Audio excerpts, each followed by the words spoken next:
Weekly, Brianna T, Seth B, and look who our special guest is, Scituate resident and good friend of the show, Andrew Boyle. Good to be here. The man with the megawatt smile.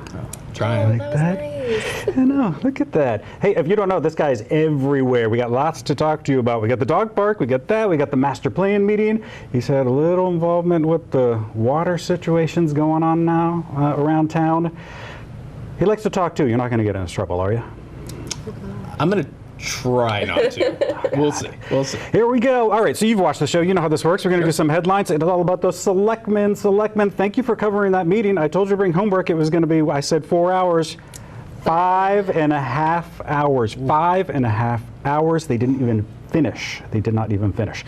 Two of the big things that got that really were, I don't want to say slow, well, it did slow it down a little bit, but the big topics, shellfish and then the water. Let's start with that shellfish here. If you're not familiar, it's not official yet, but we have a committee trying to launch a 2-year pilot program that would allow for fishing near Bassing's Beach and Briggs Harbor.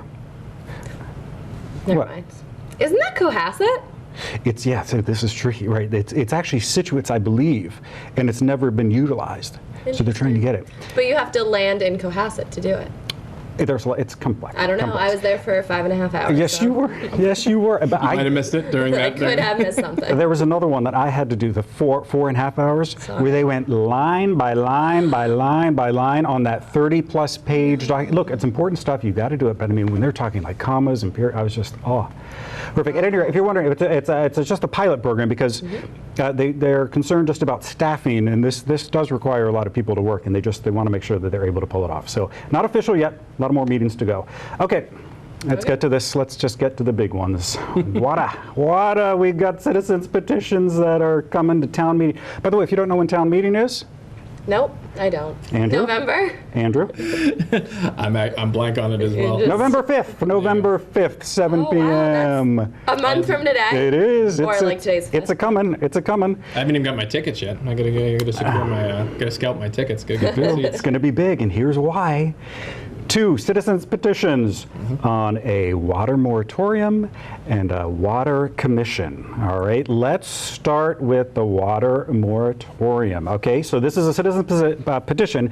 We've seen this already. We saw it at spring. It did fail. Here, essentially what it does is it says there will be a year delay in development within the town until the town can ensure that there's enough water for everyone. All right, now we've already talked to some people that have just said, oh, this is great, we need to stop development until they fix the brown water. No, no, no, this is not about brown water, this is about water capacity, okay? So, by the way, if you're wondering about water capacity and whether that's an issue, well, it hasn't been this year or last year or the year before, but in 2016, yes, we had a little scare. We had a shortage of water. It was in August, September. There was a drought. Obviously, keep in mind those dates. That is right after summer, when all the summer people here. Hey, summer people, we miss you. We miss you. Thank you for that. Thank you for that. Okay, so let's get to this. Okay, so, by the way, if you're wondering, today, just 75% we have a water capacity, so we're good for the year, in other words. All right. Hold on, I've lost my... What's 75%? 75%. Of what, though? Like water. We water. use 75%? No, we still have 75%. So we only use 25%? Correct. We're good. We had a lot of rain. What? Okay. Fine. I shouldn't be drinking out of plastic water bottles. I realize that's going to get me in trouble. With Yes, it will. Oh, I can't wait. Okay, so John says, look, the town needs to work on this. The town counters and says, no, we actually do have a plan. We have extended well sites, a possible third water tower, and then extending the reservoir as well. Now, this plan is in motion. Also, we should say the town administrator mentioned that there's a study going on to make sure, as development comes in, that there is enough water. We should get that study, the results back by year's end. Problem, correct. Town meeting is next month. Yeah. All right. So with all that said, there is a lot of people are making this about big developments, Toll Brothers, we know, we've heard you say it. But this really does affect much, much more. Take a listen to Selectman Karen Canfield. John and I have talked about this a lot. I think the biggest problem that we have in the math on this is that we're seasonal. So the state measurements of 1.8 million gallons a day doesn't accommodate for the fact that we draw much more in the summer months. And that's where your concern is. my feeling is that a moratorium doesn't really address that problem, because if it's a one-year moratorium, all you're going to do is discourage single home development. If some multi-home project's going to take more than a year anyway. But the real issue is we've got the seasonality, and with the proper planning, we have enough water. So it's a circular problem. And 9 months of the year, we could build homes for 200 people and have plenty of water, but not in the summer. So I'm not, and we've talked about this many times. I mean, I get where you're trying to come from, but this mechanism, all I think it will accomplish is to decrease valuation of towns, which will, of homes in this town in a year, and discourage. And the other big problem, and this is where I'm going off topic, which I'm going to do anyway, is, the other impact on that is things like the Greenbush development. We've just spent a lot of time trying to encourage commercial development. That goes away too for a year. All that stops. And those are things I think will harm the town. And I get where you're coming from, but I think there are other consequences we have to think about. Okay, so once again, this will be sort of the second time that we see this. Like we said, it did appear at the spring town meeting failed by, 7 votes? I don't remember. Remember? Yes, super close. I want to go back to you on this, because in the spring, when this was presented, you had some involvement with it. That's not to say you supported it necessarily, but you had some involvement with it, correct? Yeah, I had some questions. My question basically revolved around the question of legality, or the question of enforceability. There was a statement made by the town at the time the question was presented that town council, who's outside council, that it's not it's a firm that represents the town. It's not somebody that works within our government. Gave an opinion that they didn't think that the moratorium as drafted would be enforceable. I asked a simple question. I said, well, is there a written opinion? Is there something that we can read? I mean, myself, as an attorney, I would just like to see it just for the way that it was, what reasoning they were using. Gentleman to my left. Andrew Boyle, 36 Station Street. My question is specifically for the town council. It's a two-part question. One, was a written opinion on this issue prepared and made available to the public? And two, were any other legal sources or outside consultants questioned upon when providing this opinion, like other legal scholars or anybody with a specific expertise in constitutional law? Town council. The first question, there was no request for an official legal opinion, and none was prepared. I have made my position on the article known in the moderator's meeting and when I was asked to look at the article, but there was never a written opinion on that article.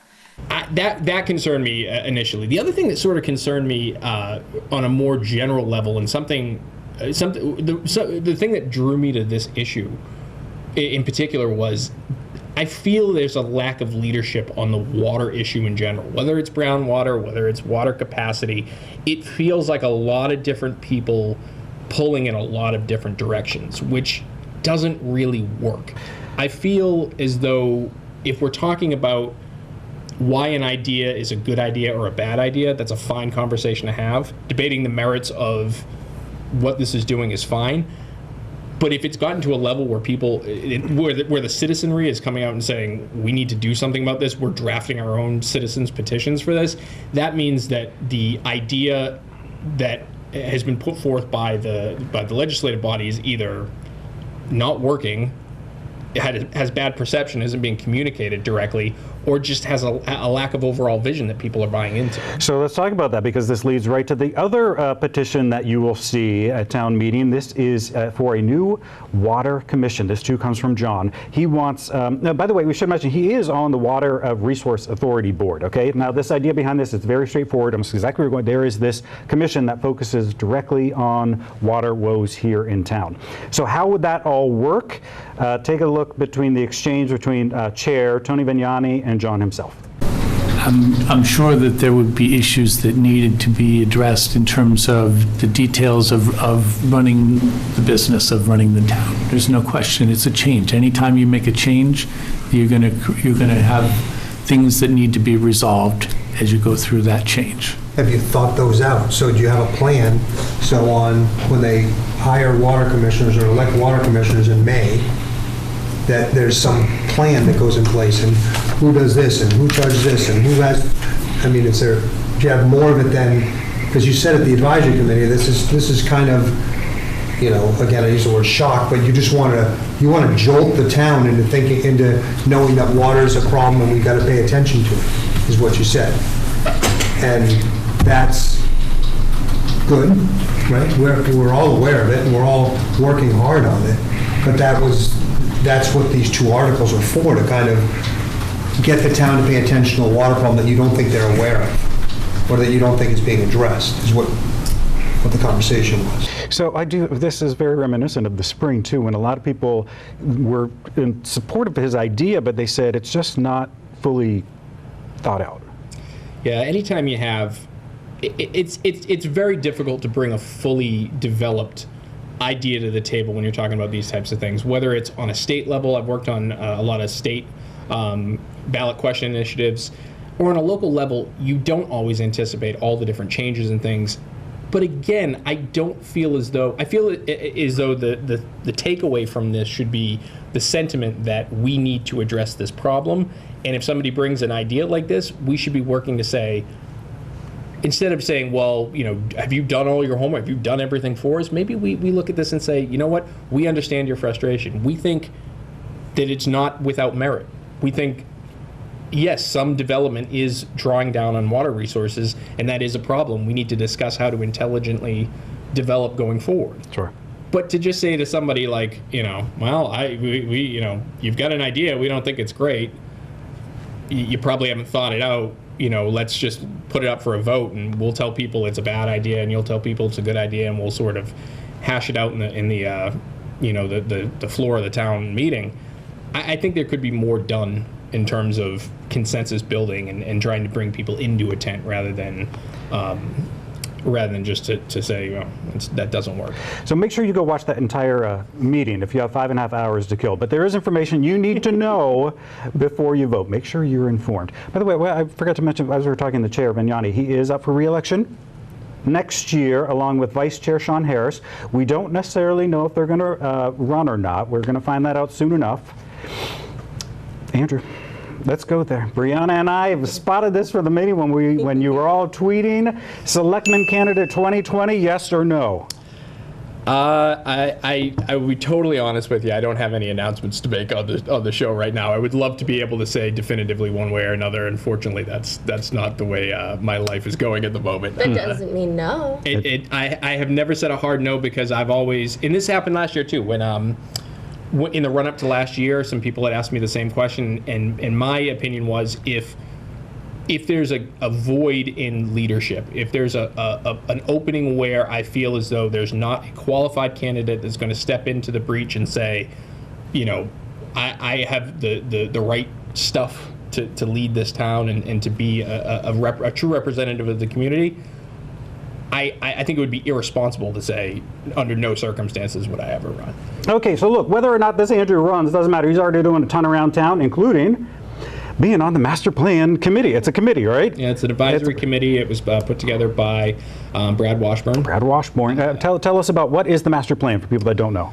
So the master plan is essentially a blueprint of what you would imagine the town will look like in a certain number of years. It's a bit of a crystal ball for what we would ideally like to see in the town. So it covers everything from economic development to shore protection, sort of how the big idea initiatives of the town are covered, and where we think we're lacking in certain areas. So when the plan was done in 2004, you know, some things were discussed, like creating more commercial space or creating more commercial development, which is sort of partially there. We didn't, you know, have a boom in economic development, but now you're seeing in Greenbush and other areas there they're working to better zone and to make it more of a commercial friendly area. So there are 3 meetings on this. We already had one. We've been to one. It was fun. It's interactive. It's interactive. You check your phone, or if you don't know how to use your phone, you get a little device and you answer questions. Fun stuff. Yeah, we're really trying to solicit as much community. It is important for people to show up. This is their community. Absolutely. No, we really want people to have input on this, because again, what Scituate is and what Scituate's going to be should be the collective vision of everybody that lives here. And the next meeting, mark your calendars. Everyone go. It doesn't matter your age. Everyone should go to this. October 22nd. October 22nd. What this topic on this one? What, resiliency? Is that correct? Yep. Okay. That includes coastal, economic, sustainability, and financial topics. A lot of variety. It is good. Yeah, because not only do you want Scituate to thrive, you want us to be here. To survive. Also, this one. On the dog, Friends of the Scituate Dog Park, which is officially open Yay! last weekend. Congrats, huge turnout. Yeah, Been a long road. By the way, my favorite quote from you is this. It was, you said, your son, who's 1.5, wasn't even an idea when this idea started. I had no idea I would have. My wife was actually, I almost said my wife was pregnant with my daughter, who's 4, who's going to be 4 in December. But I didn't, I just thought of my son being not even we weren't even talking about a second child or anything, and I just had the first we were having our first kid, and I said, oh, a dog park, yeah, this is something I can get involved with, and my schedule was kind of crazy as it is now, but I said, I have a dog, and I had a dog at that point for about 2 years, and I said, yeah, this is great, I'd love to be a part of this, thinking it would be at most a 6-month to a year initiative. We would rally support, everybody's got a dog, everyone, it's a great idea, and we would find this little piece of land, and great.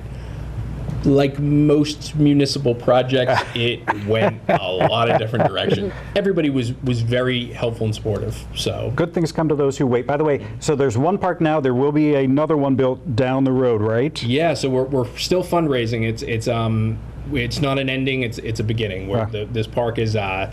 Was built on the back of a very generous donation from a grant from the Stanton Foundation, which specializes in the construction of these types of parks, as well as a lot of community donation, a lot of community support. To your original point, we've got the park is built. Our initial idea was we were going to do a smaller area for small dogs, and the large area for large dogs, and for a variety of reasons that are kind of technical. To do with like watershed protections and we had the main cost of the park was drainage, was putting in these large drain pipes that were required because of the geographical area. So when the bids came in and they were super expensive, we said, instead of going back to the town and asking for more money from CPC or from the town at large, we said, let's open the large dog area. And then the small dog area we can do as a phase 2. So everything is sort of set for it to go. We just need to raise the proper amount of money, and then we can just add that as a addition to the park. And speaking of raising money, you have a big event coming up. What is it? The Halloween, which is not actually for dogs. This is funny. We were going to go cover it last year, and Brianna's like, I don't think there are dogs there. I'm like, what? There are not. People. It's at the Barker Tavern, which cute. It's people dress up though, right? Yes, and the costume game is at a very high level. We started this thinking it would just be fun because of the time of year. Oh, everybody throw on a costume, what? It has gotten to be very competitive. Oh, that's great. We have prizes for best individual costume, best group, best dog themed costume, and it is. So some of the folks, I won't mention anybody individually because I don't want to leave anybody out, but just suffice to say that if you're a costume party or a costume event fan, this is the place you want to be on Halloween. And when is it again? October 26th. October 26th. It starts at 7 p.m. at the Barker. Tickets are available on our website, friendsofscituatedogpark.com. There's, I believe, one VIP table left. So that you get a little bit of a discounted rate. There's 10 seats at a table, so you get a little bit of a... Get your tickets. I want to go back briefly to the dog park. She has a question. What is it? Why is there not grass? That's a great question, actually, and that's something that was part of why this took so long to get to. Okay. Grass is very difficult to maintain. I knew it. That's what I said. But from not only from a water perspective, which again we were trying to be sensitive to as a group, we realized the other constraints in town. When we were initially looking for a spot, we said we weren't going to select a location to be used essentially for anything else. We didn't want to deprioritize, which is probably not a word. We didn't want to. But yeah, we didn't want to put open anybody space. else behind the dogs. We wanted this to be, sort of a thing that everybody could support.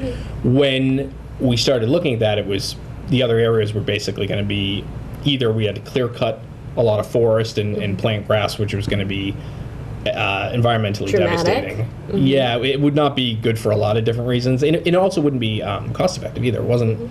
It's not cheap to take a bunch of trees out of a land and come and grind the stumps and everything. When we found the driftway portion, we had talked about doing grass field there, and from a dog perspective, from a environmental impact perspective, it was decided that covering that's there, that sort of combination of almost like a It's like wood chips, kind of. yeah, it's sort of like a wood chip type material, but it was better from an animal friendly perspective and an environmental perspective. So we understand that it's people think park, they think Sure. grass, but we were trying not to disturb any more than we absolutely had to. Make sure you go check out that dog park today. It's fun. It's nice over there. Hey, we got to give a shout out to our friend Brian. Say it with me. Houlihan. There we go. They've got a big celebration coming up at the Tigger Sun. Take a look at a video he just posted. So I can't believe it's already been 10 years since we opened Tinks. October 26th, come on down. We're celebrating a decade of Tinks. The poor men of the music that night. Guinness is going to be here doing giveaways and engravings. A couple of our special friends are going to be stopping by for guest appearance. You'll be sorry if you miss it. See you on the 26th. There you go. Check him out. Hey, that's the same day as your October 26th, yeah. Oh yeah. Oh, little no. conflict. By the way, I haven't seen him in a while. His hair is really grown. Oh, I just Stuff like that. It's all right. Okay, make sure you go check that out. Want to know the field renovation project, the SHS? You know all about this. That turf, it's down. Look at this video here. It's really it's going down. Remember that field's supposed to be ready Thanksgiving. for Thanksgiving. Just the field, just the football field. Nothing Everything else. Nothing else. Maybe stands, right? I don't know. I'm just making things up now. Forget it. Who knows?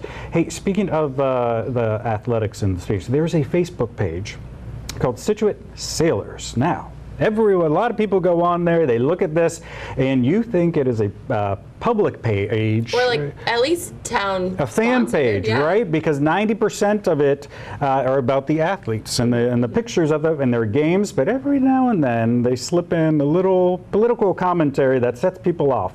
Now, they did it before. They had one, it was like it showed police, and then at the end it said something, what was it, like It's support like, Trump Donald or something Trump, like or you're not American. Well, they just posted another one that has people stirred up. Now, it's since been deleted.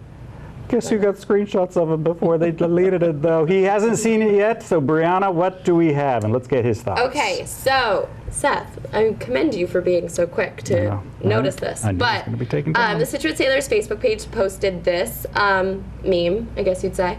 If the students in your classroom know your political ideology, you are a horrible teacher and shouldn't be near anyone's kids. So, I think they reshared Before we hear people's thoughts, Andrew, what are yours? If someone goes, That is, first of all, if you know a teacher, if you have a teacher in your family or a friend that's a teacher, you would know that you would speak with a certain reverence when it comes to these people because they are amongst the hardest working folks out there. Secondly, I get that you don't want your child exposed to a particular political ideology from an indoctrination standpoint, but I don't know A, how often that's going on, and B, if that qualifies you as being a horrible anything that should be kept away from somebody. I think everybody's collective experience influences everything we do. So, of course, anyway, you can always express your opinion, but again, this goes to the problem that people think this is sort of this fan page. It's not, and how do they, and so they reacted. Almost everyone responded isn't this a sports boosters page? I'm really confused. I'm a parent of a Scituate Sailor. I thought this page was about the team specifically, on and on and on. Everyone essentially was commenting that. And then eventually the owner of the page posted in response, "I'm sorry that this post has caused so much controversy. This is a private site that I've overseen for many years. The vast majority of my posts are football related. I also share other SHS sports posts. I've been taking pictures, blah, blah, blah." Essentially saying it's a private page, so I can have whatever opinion I want. Right. Oh, and I don't disagree on that point. But again, it's to go to the issue of forum and what's appropriate. This happens in the Scituate Monthly actually quite a bit. Oh, you think? That folks will opine on matters of national political importance. And again, people confuse you shouldn't say something with you can't say something. It's not that you can't say something. That's a good way to put it. What is appropriate in the forum in which you're discussing things? There are plenty of outlets on the internet. There's actually an endless amount of outlets on the internet to discuss these types of issues. But when you bring them in, it's like if you went to a child's birthday party and just started handing out, you're trying to sell Amway or Tupperware or something. People go, that's not a thing you really should be. I mean, no one's saying you can. It's not illegal. You're not peddling drugs, but it's not really some of it, but it's not really appropriate to be doing. It's not the right place and time and place for it. So someone actually did respond and said, "I have asked about this once, but how can the Scituate Sailors page use the Scituate logo in the name of the team and still not be associated with the school?" Very true. But I don't know. Keep an eye on. Well, from a legal standpoint, it's all about trademarking and copywriting, and I think if the school probably pressed, if it was a page that was dedicated, let's say, to hating on Scituate athletes, like if somebody just said, and if this became like a real, sense of that, I think they would push an issue like that. But again, if it's a boosters page and they're just saying we're here to support, who's gonna. Who wants pick to your battles, guys. Yeah. Do that. Oh, absolutely. Do that. Please, everybody. All right. Okay. Let's wrap. By the way, we know who the individual is behind it. We're not going to say your name, but you can figure it out. Go do that. Okay. We're going to take a quick break. When we come back, he's going to play Guess That Price for our Home of the Week for the first time ever. It should be fun. Stick around.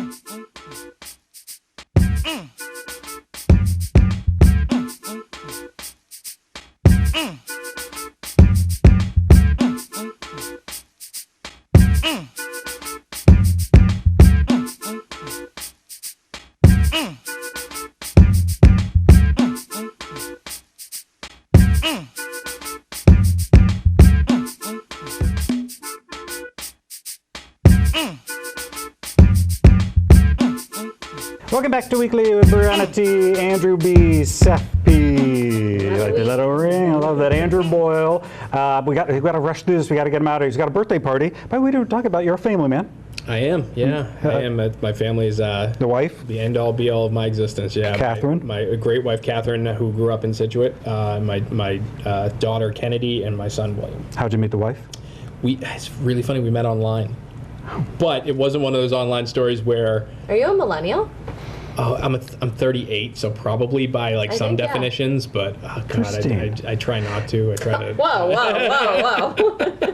It's a little hate right there. An attack. It was. No, but I was online dating at the time. I just turned 30, and I was flipping through the photos like you used to do. It was before Tinder. This is pre-Tinder, so people had actual. She's like, tell me, Grandpa, what was it like pre-war? No, so I was looking through these profile photos, and you could see all the pictures at sort of one time, and I saw this very attractive woman, but she had a lot of people I knew in all her photos, but I didn't know her. So I said, oh, that's interesting. So I sent her a message and just said, you're in a bunch of pictures of people I know. Why don't I know you? And she said, oh, well, I went to college with this person, and what it ended up happening was I was friends with a couple, with a man and a wife. I was better friends with the wife from high school. I knew them both, but her and I were really close. And when we would hang out, that was like her time to hang out with her friends. Meanwhile, the husband was hanging out with all of his friends, which included my future wife, who I didn't know at the time. So our paths had never crossed. And then she was like, oh, that's funny, and just sort of tried to slough it off. And I was like, whoa, hold on. I was like, wait a second, we've got something in common. Nice knowing you. I worked very hard to get her to agree to a date, and when she finally did, I somehow sold her a bill of goods, and this. You're wilder. When's you? How long you been married? We'll be married 7 years in November. November. What's the exact date? That's interesting because we actually had 2 weddings. You had 2 weddings? We had 2 weddings. Why? That's a longer story than you probably would like. But okay. we had both been involved in friends of ours' weddings that we weren't super jazzed about. We said we want to do things differently, and we decided we were going to throw a surprise wedding. Oh, I've heard of these. Oh. That's cool. We didn't want to be the focus of people and disrupt people's day. So what we said was we're going to create an excuse to get us together in a room where our family and friends will be there, and at some point we're just going to say, well, it's a surprise, this is actually our wedding. And that sort of morphed into our parents throwing us a surprise engagement party. So everybody was there under the auspices of, they were throwing us this big engagement party. And when my wife walked in the door and everyone yelled surprise, she was there in a wedding dress and with her father. Walked her down the aisle, I'd come in the back. The DJ married us. But that was on November 24th. A week prior to that, we actually were married in a very small, intimate ceremony because I knew that all the planning and the run-up to this, I was going to have to see her throughout that day in her dress and all the things that we'd have to take photos, and it didn't feel like it was going to be as special for us. So we did a very small ceremony at an undisclosed location, and we had just one or just a close family there, and so we have 2 different wedding dates. So it's a great story. Oh, that's an awesome great story. One thing he does with his wife is when they drive around town, they try to guess the prices of homes. And that's exactly what we're going to do right now with our Home of the Week. Home of the Week. All right, you know how this rolls, okay? You're going to look at my screen the entire time while Brianna walks us through this home. Brianna, tell us. Okay. The showcase showdown. Yes. Welcome to this beautiful N-unit townhouse offering spacious rooms, an attached garage, and guest parking along with close proximity to Scituate Harbor, the Greenbush commuter rail, restaurants, shopping, beaches, and more. Let me know if you want me to stop. Open floor plan on the first floor offers hardwood floors throughout, a bright dining room with built-in cabinets, and a spacious living room with a gas fireplace and sliders out to your private deck. Large eat-in kitchen, complete with granite counters, custom pantry, stainless appliances, an expansive master bedroom on the second floor with cathedral ceilings, generous-sized walk-in closet, and large master bath with soaking tub and separate shower. It is a 3-bathroom, 2-bedroom house, and it is 1,752 square feet. 3-bathroom, 2-bedroom? Yes, that's why I got confused. Wow. I bet there's maybe a bathroom in the basement, the first floor, and then the second floor. That would be great for kids, I'm just saying. Additional finished area in the lower level allows for a huge family room, game room, or That's office a great area. room. That's a great room. So I will say that 2 beds are tough. That sort of limits your Sure. But it is a townhouse, so you're probably not looking at that same single family. What's our HOA? Or maybe don't say that yet. Maybe that might give it away a little bit. I don't wanna- Fee, It doesn't condo have fees? one. and Yes, stuff? yeah. It doesn't have one. That usually yes, it doesn't does. swing it found it. too much. That'll shade you on either side. With you ready? Condos, we want to be somewhere, particularly walk to Scituate Harbor with all those new features, 2-bedroom. We're probably in the 5 range. Somewhere in the 5 range. Built in 2002. Oh, Yeah, relatively new construction's a good selling point as well. this is a thought process. Yeah, I'm talking you through it. Central air, buying some time. 2 here. parking Yeah. spaces. It's nice, yeah. No, two parking, especially near Yeah. downtown, is nice. And you I'm did. gonna go. He's about to guess that price. What do you think your wife? I hope your wife is watching. She guesses. Oh, I guarantee awesome. whatever it was, she'd be right because not only is she really good at this game, but my wife is always right. So Oh, pandering. So it just had a $11,000 price cut. interesting. Oh, you've thrown him. I You've know. thrown That's him. why I did it. All right, Andrew. I'm gonna go Price is Right style and go.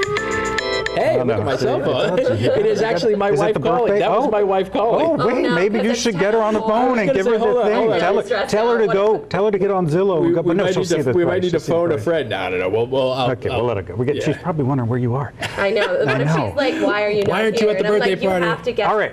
the Guess that price, Andrew. All right, I'm gonna go $4.99. $4.99 is his guess. Brianna, what is that price? $539,000. Well, I almost went higher. Oh, I took that $11,000. Yeah, $11,000 less. You know, that's not bad. And Yeah. Seth, to answer your question, the HOA fee is $400 a month. A month. A month. Add that to your mortgage. Seth's got to go call his broker. Oh, There's an open I get house it. on Sunday, October 6th, if you are Oh, interested. go check That's it out. tomorrow if you Go watch check it it out. today. Okay, let's get this boy out here. Thanks for being Yeah, here. birthday It was parties fun. to be Have at. to have you back. I got a 4-year-old to go celebrate, so. Oh, Good times, fun. good times to be here. Andrew Boyle, make sure you see this man, say hello to him. Brianna T, oh look, that graphic just went out. Seth B, we'll see you next week.